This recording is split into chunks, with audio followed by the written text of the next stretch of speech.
여기 보시면 여기 지각이에요. 지각과 여기까지가 멘틀이고 여기 지각이야. 지각과 멘틀의 경계가 모호로 비치치 불연속면이에요. 이걸 짧게 줄여서 모호면이라고 합니다. 들어봤죠? 그럼 불연속면이라는 말은 뭐냐? 연속이 아니라는 이야기지. 뭐가 연속이 아니냐면 지진파의 속도가 연속이 아니라는 이야기예요. 지진파의 속도가. 이번 여러분이 중학교 때 배웠던 거. 자, 지진파라고 하는 건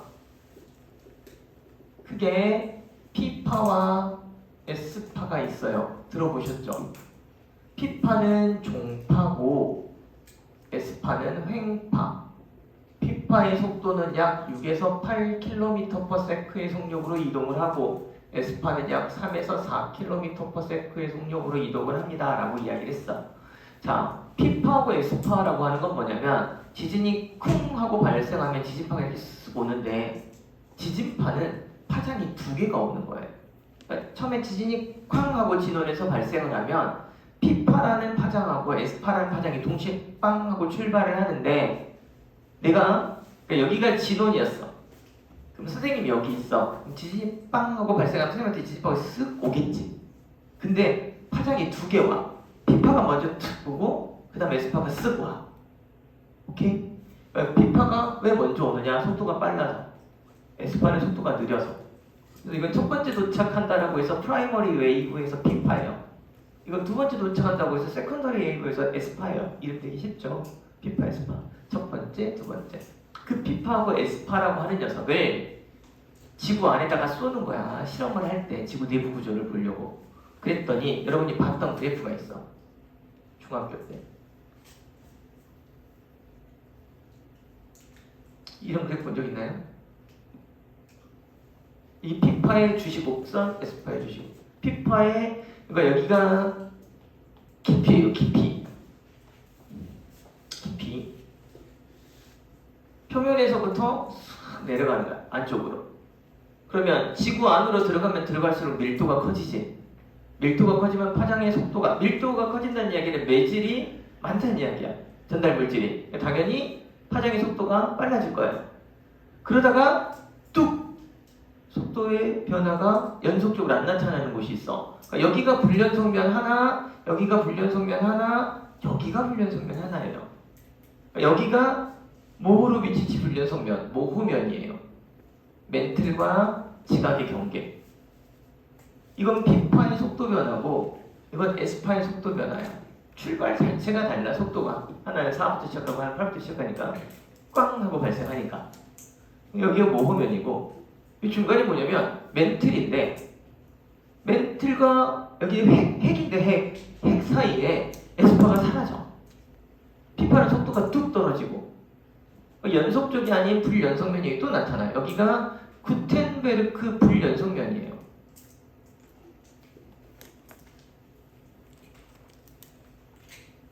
그리고 나서는 S파가 그 안쪽에서는 안 나타나. 아, 그래서 여기에 액체구나. 그러니까 P파는 속도가 빠르니까 고체, 액체, 기체를 모두 통과해요. 근데 S파는 속도가 느리니까 고체 물질에서만 통과를 해요. 자, 여러분들이 물 위를 걷는 방법 아시죠? 우리가 물을 이렇게 툭 치면 내 손이 쑥 들어가는 게 아니라 쓱 들어가지. 여러분 수영장 같은 데 이렇게 딱 치면 쓱 들어가잖아. 느껴보셨죠? 이게 표면 장력 때문에 그렇거든요. 그러니까 여러분이 물 위를 걷는 방법은 오른발을 탁 내딛어서 빠지기 전에 왼발을 탁 내딛으면 돼. 그래서 팍 하면 이론적으로 물 위를 걸을 수 있어요. 아니 생각해보면 툭 칠 때마다 이게 여러분 느껴지잖아. 쓱 들어가는 게 아니라 이렇게 들어가지. 딱 내딛고 빠지기 전에 빨리 왼발을, 빠지기 전에 오른발을 물 위를 걸을 수 있어요. 그치?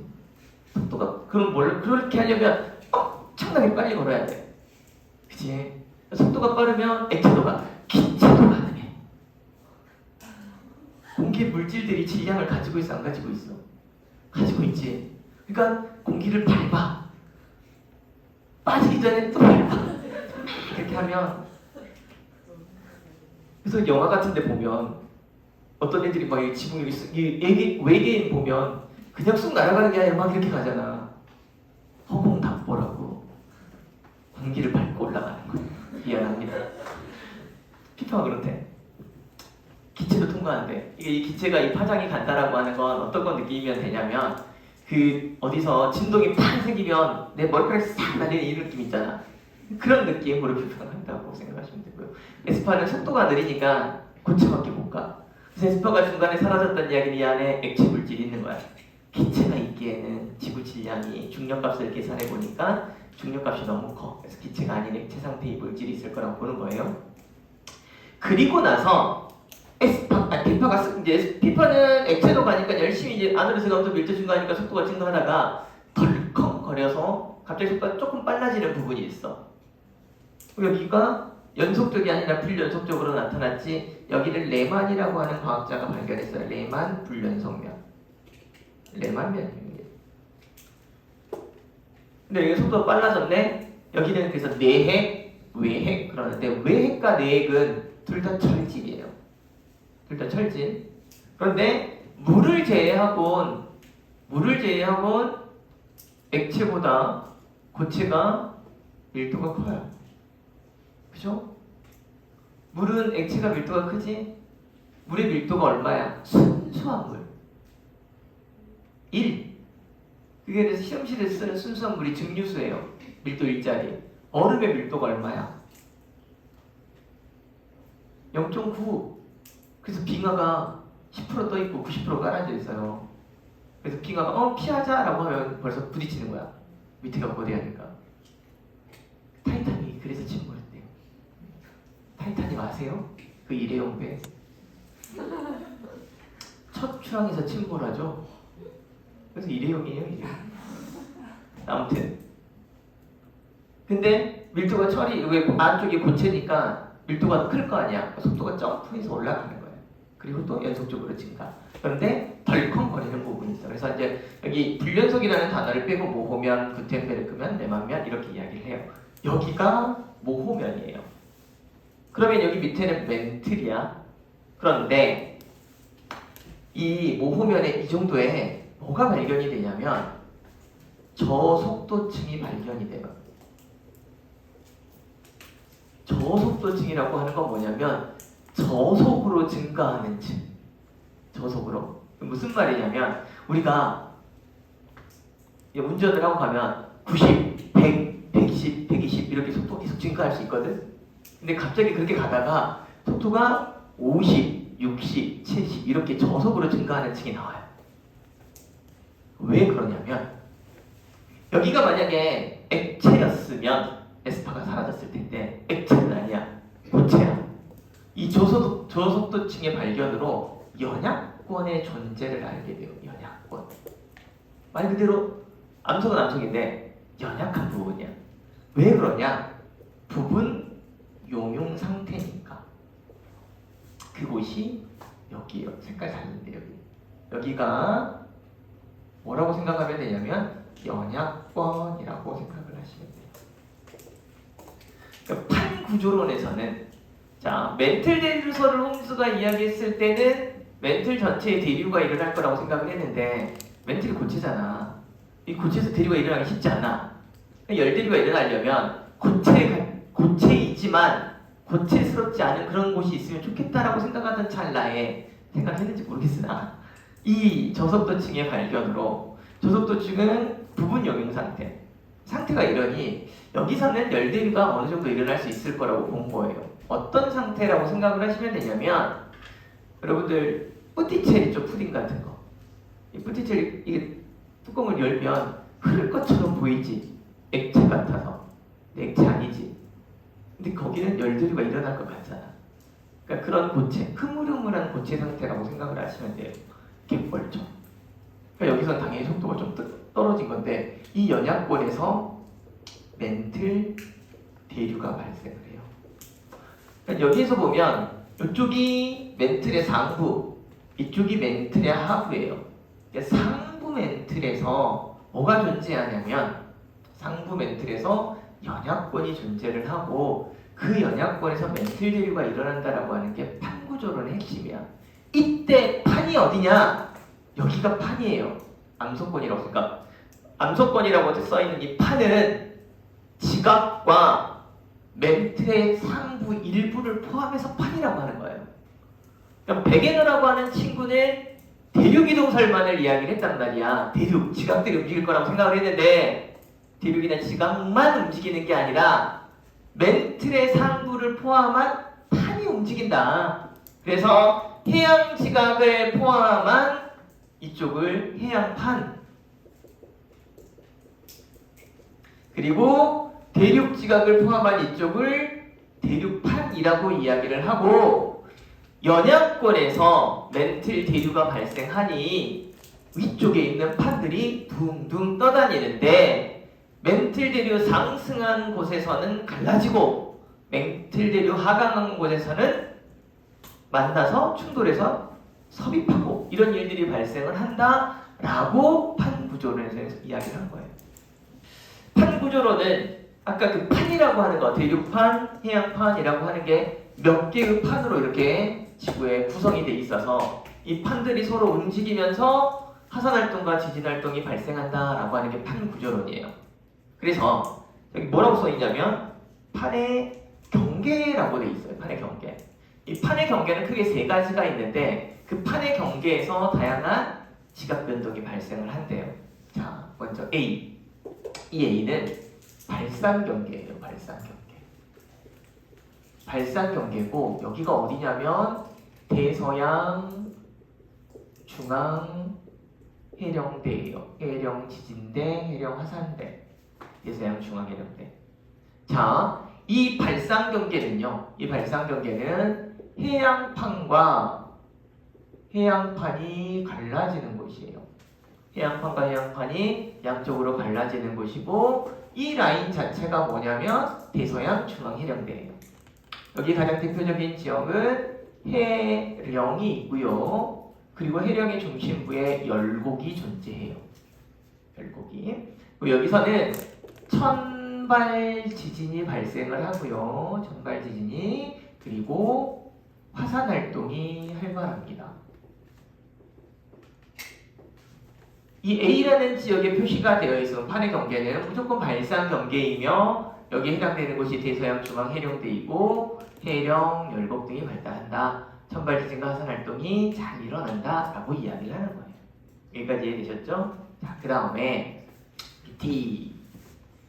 D 같은 경우는 이쪽 C하고 똑같은데 D는 섭입형 수렴 경계예요. 섭입형 수렴 경계. D도 섭입형 수렴 경계고 여기 C도 섭입형 수렴 경계예요. 그러니까 수렴 경계라고 하는 판의 경계 중에서도 파고 들어가는 섭입형 수렴 경계인데 이유는 해양판하고 대륙판이 만나기 때문이에요. 이쪽에 있는 태평양판, 이쪽에 있는 유라시아판. 그러니까 여기도 나스카판이랑 여기 남아메리카판이 만나는 곳이거든요. 여기도 해양판과 대륙판이 만나는 곳이에요. 그러니까 여기가 어디냐면 바로 환태평양 지진대, 화산대 이렇게 불러요. 지진과 화산이 많이 일어나는 곳. 여기가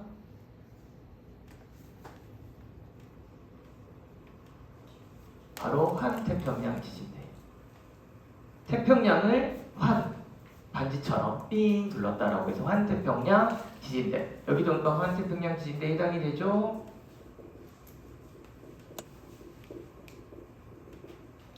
근데 이곳에 발달하는 대표적인 지형은 해구가 있고요. 여기가 해구야.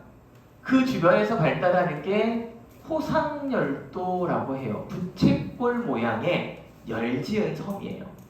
대표적으로 일본 열도를 이야기합니다. 근데 이쪽의 대표적인 지역은 뭐냐면 당연히 해구가 발달을 하고 여기서는 습곡산맥이 나타나요. 이 C 지역은 여기 어떤 거냐면 안데스 산맥이 나타나요.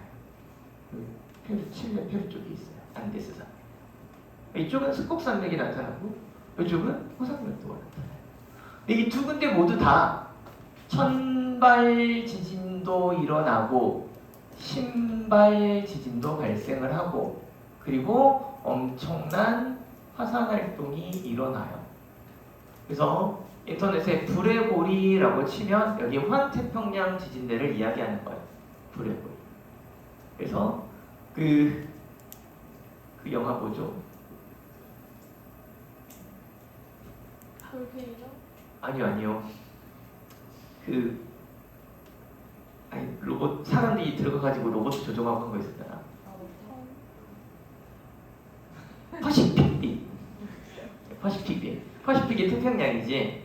퍼시픽 림이 여기거든요. 그러니까 림이 그 영국 골대가 림이에요. 그건 아시죠? 그러니까 퍼시픽을 림을 만들어요. 다시 말해서 벽을 세운 거예요. 진격의 거인처럼. 왜냐하면 그때 나오는 괴물들이 이 해구 안쪽에 있다가 이렇게 같이 올라온대. 설정이 그렇다고요.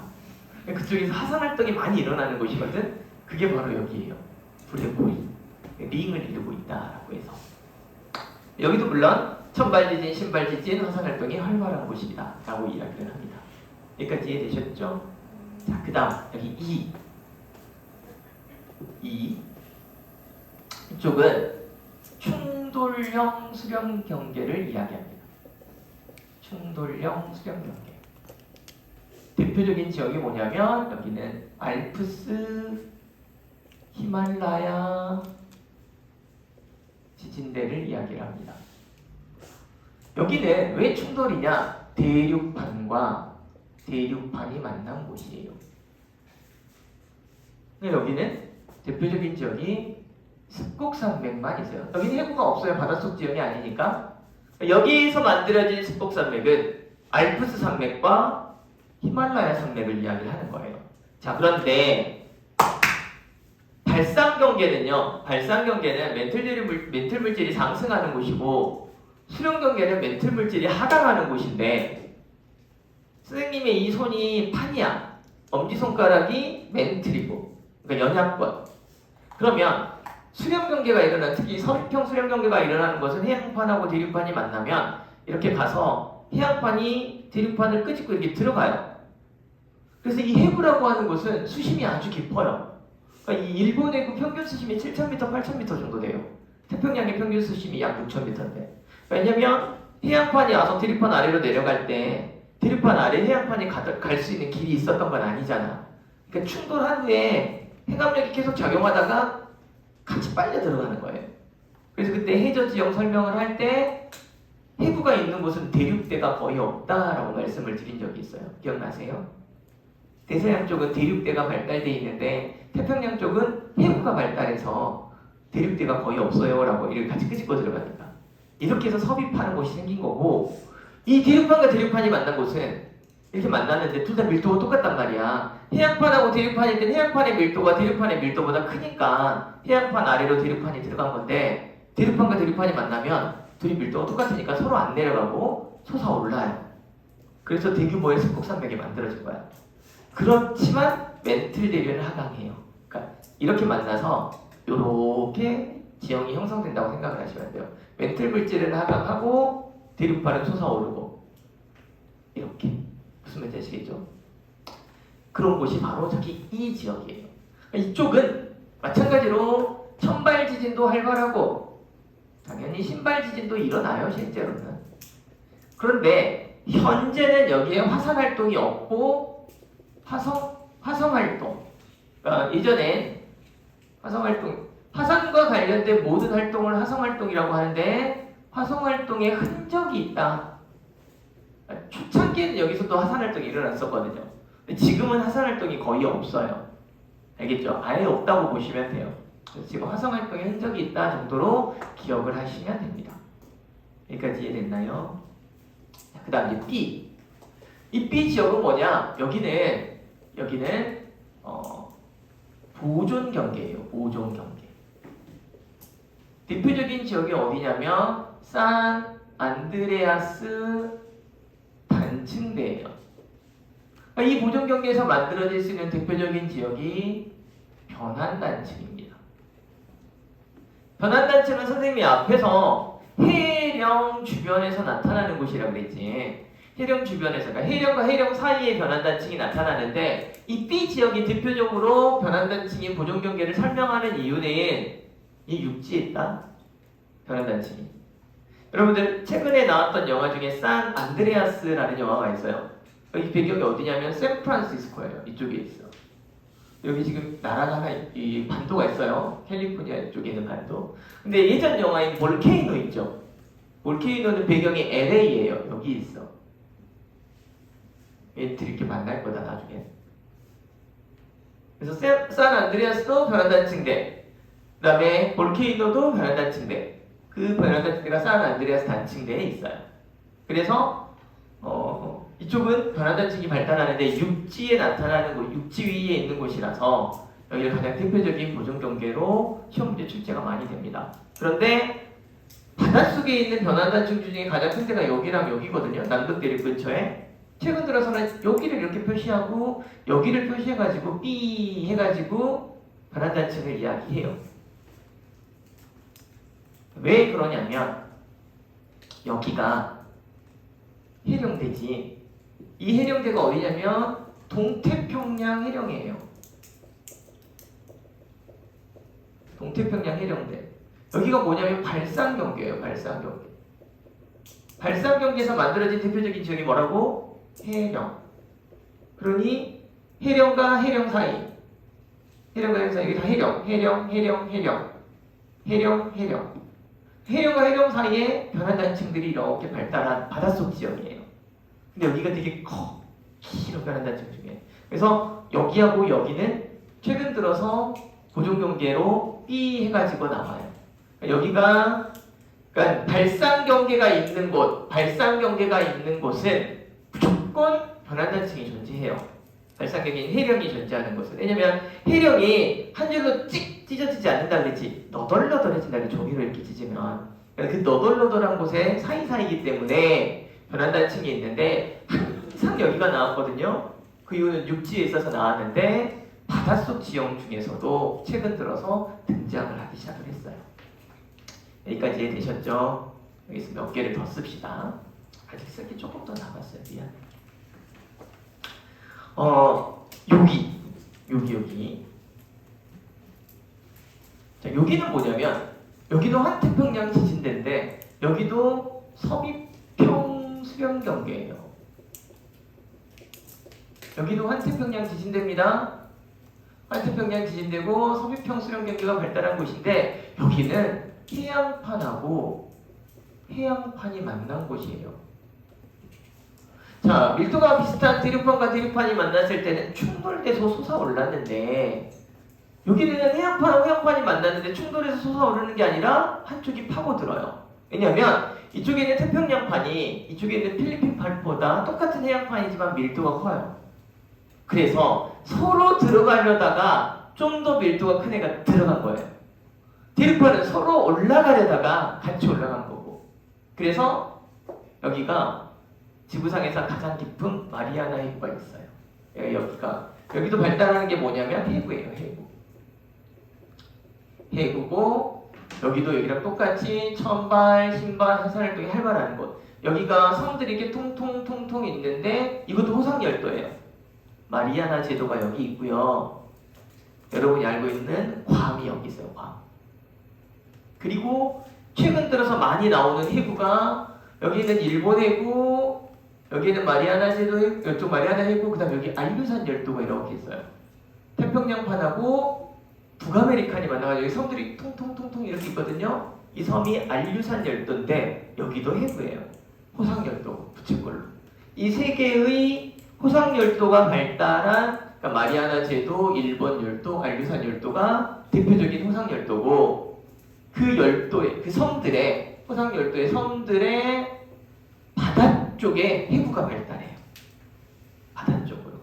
육지 쪽이 아니라 그러니까 알류산 열도의 바다 쪽, 마리아나 제도의 바다 쪽, 일본 열도의 바다 쪽에 해구가 발달한다. 그렇게 최근 들어서는 예전에는 일본 열도만 나왔는데 해구하면 최근 들어서는 해양판과 해양판이 만나는 여기 그 다음에 여기 대륙판과 해양판이 만나는 이 알류산 열도 쪽도 막 나오더라 하는 거 기억하시고요. 하나 더 미안해요. 여기는 발상 경계인데 해양판과 해양판이 갈라진 곳이잖아. 두 개 다. 여기 화살표 양쪽으로 갈라지고 있지. 여기가 어디냐면 동아프리카 열곡대예요. 여기서 대표적인 발산 경계인데 이 발산 경계는 대륙판과 대륙판이 갈라지고 있는 곳이에요. 여기 어떻게 알았냐면 여기 빅토리아 호수가 하나 있는데 이 호수 면적이 계속 넓어지는 거야. 왜 넓어지지? 라고 봤더니 양쪽으로 이렇게 발산이 일어나고 있는 거예요. 근데 대륙판과 대륙판이기 때문에 여기는 뭐가 발달을 안 하냐면 해력이 발달을 안 해요. 그래서 여기 발달하는 건 열곡대라고 이름을 붙여요.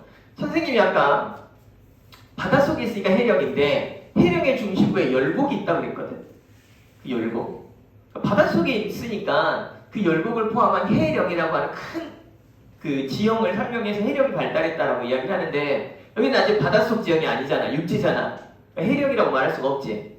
그래서 그 해력의 중심부에 쭉 발달된 골짜기, 열곡 그게 쭉 연결되어 있어서 열곡대라고 표현을 하는 거예요. 여기도 마찬가지로 천발 지진 활발하고요. 그리고 화산 활동이 활발합니다. 그래서 아까 이야기했듯이 최근 들어서 해양판과 해양판이 갈라지는 해령대뿐만 아니라 발산경계뿐만 아니라 대륙판과 대륙판이 갈라지는 발산경계인 동아프리카 열곡대도 종종 나오고요. 그리고 이쪽에 보시면 이렇게 만나는 곳이 해구예요. 해구가 발달하는 수령경계. 여기 갈라지는 곳이 발산경계예요. 그래서 여기 인도양 쪽에 지진과 화산 활동이 최근 들어서 빈번하게 좀 발생을 하거든요. 그리고 몇 년 전에 인도네시아 거의 섬 하나 휩쓸어버린 쓰나미 발생을 했었죠. 이쪽에서 발생하는 이 판의 경계부가 보통 진원이 되는데 이쪽에서 발생한 지진에 의해서 쓰나미라든지 지진 해일 등이 발생을 해서 피해를 입은 지역들이 좀 있어요. 그래서 그 재난이 있고 나면 그 다음에 그 재난과 관련된 판 경계에서 일어나는 지각 변동을 시험 문제 출제하곤 했어요. 또 만약에 올해도 어떤 이 판 경계부에서 발생한 지각 변동에 의해서 어떤 재난이 큰 이벤트가 발생을 하면 내년 수능쯤에는 나올 거예요. 만약에 어느 지역에서 이쪽에서 이번에도 이쪽에 뭐 하나 발생했죠, 지진. 그 지진에 대한 이제 지금은 복구 작업이 좀 활발한데 발생 원인들에 대한 연구 논문들이 또 많이 나올 거거든요. 그래서 어느 정도 확정이 되면 나올지도 몰라요. 알겠죠? 그건 그때 이야기고. 자, 이제 몇 가지 더. 이 발산 경계라고 하는 것은 멘틀 대류가 상승하는 곳이라고 했어요. 멘틀 대류 상승, 그리고 지각이 새롭게 생성되는 곳이에요. 무조건이라고 생각을 하시면 돼요. 섭입형 수령 경계는 멘틀 대류가 하강하는 곳이에요. 그리고 판이 소멸되는 곳입니다. 소멸. 자, 충돌형 수령 경계는 멘틀 대류가 하강하는 곳이기는 한데 판에 소멸이 있는 곳은 아니에요. 같이 솟아오르니까. 그래서 수령 경계라고 하는 곳은 멘틀 대류가 하강하는 곳이고 섭입형 수령 경계는 소멸이 일어나는 곳이고 발산 경계는 생성이 일어나는 곳인데 같은 수령 경계에서 여기는 소멸이 일어나지 않으니까 이 소멸이 일어나는 곳을 어디라고 보통 이야기해서 비교해서 시험에 나오냐면 해구 근처. 해구 근처는 판이 소멸되는 곳이고 해령 근처는 판이 생성되는 곳이다. 이렇게 해서 지형으로 설명을 합니다.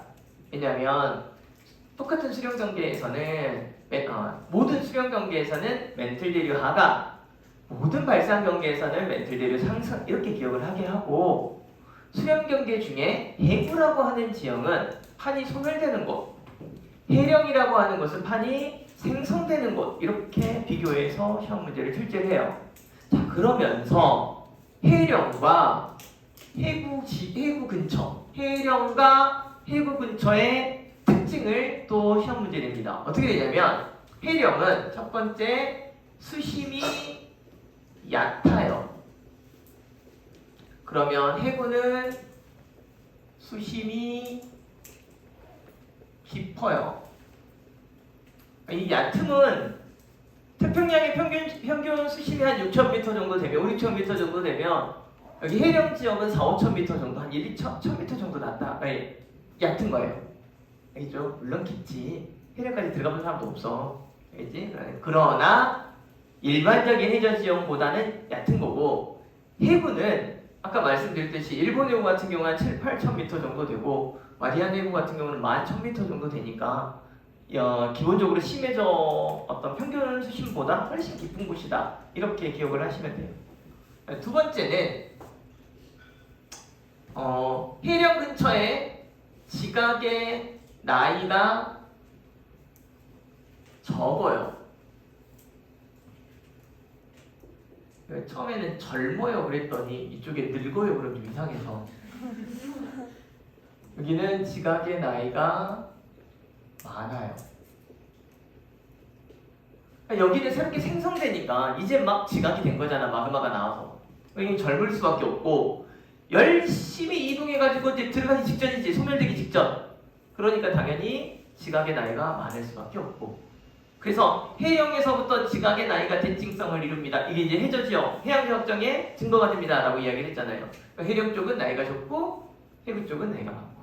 자, 세 번째는 태적 물의 두께가 얇아요. 여기 태적물의 두께가 두꺼워요. 여기서 한 가지.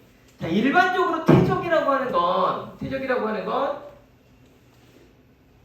해수면과 나란하게 위에서 이렇게 쌓이는 게 퇴적이에요. 일반적으로. 그래서 퇴적이 이만큼 돼 있으면 퇴적물의 두께가 얇지. 이러면 수심이 깊고 퇴적물의 두께가 두꺼우면 수심이 얕아요. 일반적으로 위에서 퇴적물이 퇴적됐을 때는 퇴적물의 두께가 두꺼울수록 수심이 얕아질 수밖에 없고 퇴적물의 두께가 얇으면 수심이 깊을 수밖에 없어요. 이거는 일반적으로 위에서 이렇게 퇴적물이 퇴적됐을 때 이야기야. 자, 그런데 얘네들은 그게 아니라는 말이죠. 자, 판이 이렇게 있는데 밑에서 뭔가 솟아올라. 멘트 물질이 상승을 한단 말이야. 그러면 얘네가 이렇게 있다가 얌전하게 너 나와 하고 이렇게 틈을 이렇게 벌려주는 건 아니지. 이게 솟아올라올 때 이렇게 오르다가 퉁 터지겠지.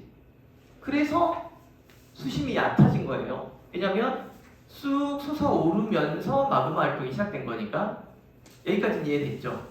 그리고 나서 그러니 자, 해령 쪽은 이러고 해구 쪽은 이래요. 밑에서 멘트 물질이 상승하면서 좀 솟아올랐고 얘네는 이렇게 수평으로 가다가 대륙이랑 만나니까 파고 들어가다 보니까 수심이 깊어졌어. 여기까지는 이해됐죠? 이쪽은 수심이 깊고 수심이 얕은데 여기는 위에서 쌓인 퇴적물이 아니라 화산활동에 의해서 멘틀 물질이 밖으로 빠져나와서 쌓이는 퇴적물이에요. 그럼 여기 퇴적이 된 후에 옆으로 밀었지. 밀려서 그 퇴적물이 계속 가는 거잖아. 근데 여기는 멘틀 물질 나오자마자 쌓인 걸 계속 옆으로 밀죠. 여기는 그 밀린 게 계속 와서 이쪽에 와 있다가 파고 들어가야 되지. 자, 그러면 내가 여러분들한테 항상 하는 말, 초코파이를 한 개씩 주는 게 빠를까? 여러분이 먹어 집어 넣는 게 빠를까? 집어 넣는 게 빠르다고요? 아니, 여러분이 아무리 빨리 먹더라도 내가 1초에 한 개씩 줘. 자, 이 초코파이 1초에 한 개씩 막 들어갈 수 없잖아. 거의 사람이 아니잖아. 야, 그게 맛있는 녀석들 아니들도 안 돼. 그러니까 내가 한 개씩 이렇게 주는 거야. 계속. 주기적으로. 퉁, 이렇게 해서. 그럼 얘네들은 계속 밀려오지, 퇴적물이. 근데 얘네 파고 들어가야 되지. 근데 파고 들어가는 속도가 화산 폭발로 밀려오는 속도보다 빠를 리가 없지. 그냥 이쪽에 퇴적물들이 계속 쌓이는 거예요. 그래서 퇴적물의 두께가 요렇게 된다고 생각을 하면 돼요. 이쪽은 두껍고 이쪽은 얇아요. 무슨 말인지 이해되셨죠? 그래서 얘네들은 멘틀 물질이 올라와서 쌓이면서 지각이 형성된 퇴적물인데 얘네들을 계속 옆으로 보내준단 말이야. 근데 이쪽은 파고 들어가야 되니까 밀려온 퇴적물들이 이쪽에 계속 쌓이게 되는 거예요. 조금씩 조금씩. 그래서 이쪽은 조금 더 두껍고 이쪽은 조금 더 얇고. 그래서 해령 근처는 퇴적물의 두께가 얇고 수심이 얕은데 여기는 퇴적물의 두께가 두껍고 수심도 깊다라고 이야기를 하는 거예요. 일반적인 퇴적물이 쌓이고 수심을 이야기하는 거랑은 좀 달라요. 여기는 위에서 퇴적물이 쌓인 게 아니라 밑에서 올라온 물질이 쌓여서 밀려간 거기 때문에 두께와 깊이가 저렇게 차이가 납니다 라고 이야기를 해요.